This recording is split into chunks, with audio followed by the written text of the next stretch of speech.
Felipe Calderón tiene 9 meses como presidente de México, no ha cumplido todavía el año, pero de acuerdo con el calendario de la liturgia política mexicana, tenía que dar su primer informe de gobierno sin haber completado el año.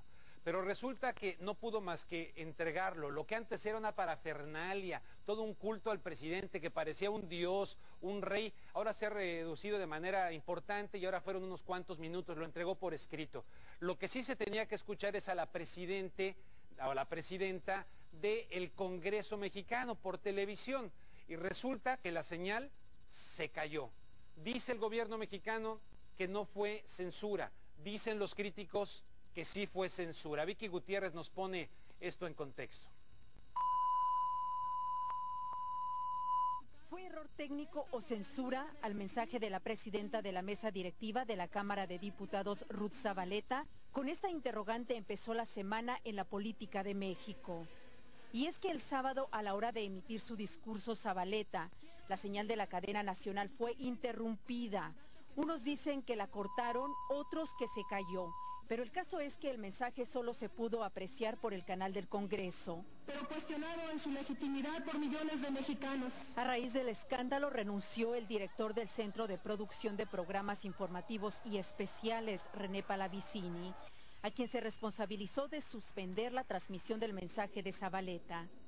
Se dijo que los responsables de la señal se confundieron por el adelanto de la entrega del informe del gobierno, el cual estaba originalmente programado para más tarde. Ruth Zavaleta, quien presidía la sesión del Congreso el sábado pasado, anunció que no recibiría el informe del presidente Felipe Calderón, argumentando que no podía aceptar un documento de quien proviene de un proceso electoral legalmente concluido, pero cuestionado en su legitimidad por millones de mexicanos. Se acabó el formato del 1 de septiembre, que era el día del señor presidente, ya cambió. Vamos a legislar para que el segundo informe de gobierno tenga otro formato, es lo que vamos a negociar, y antes del 15 de diciembre ustedes verán que se aprueba una nueva ley de formato para el 1 de septiembre. Los perredistas optaron por salirse el sábado antes de que Calderón entrara al recinto, diciendo que no podían estar presentes ante un presidente que consideran ilegítimo.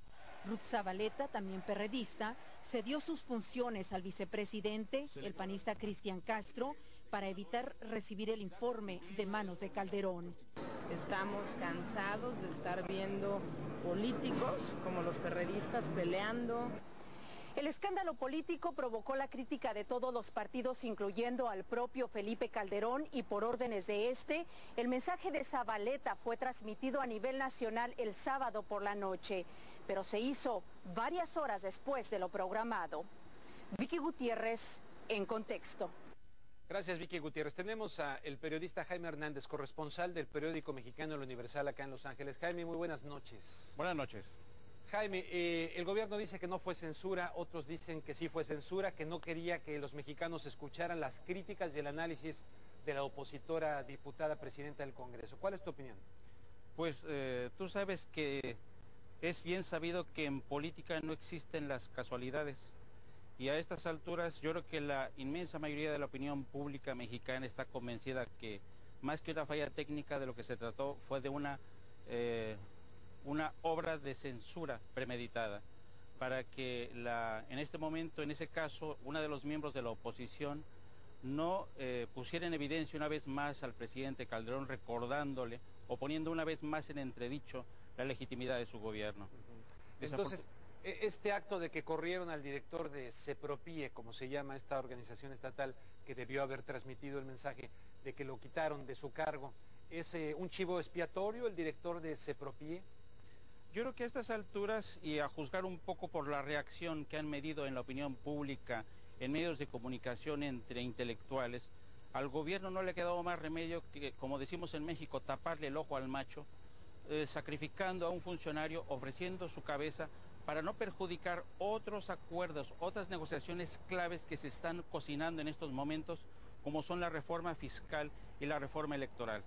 Pero sin duda esto es muy triste, Rubén, porque más allá de la censura, para que no se escuchara un discurso que ya conocemos de la oposición, Lo que queda en evidencia es que al gobierno, o por lo menos a los asesores del presidente, lo que no querían era que le echaran a perder este ritual que, como tú has dicho, corresponde a la vieja liturgia que se recuerdan de la época del PRI.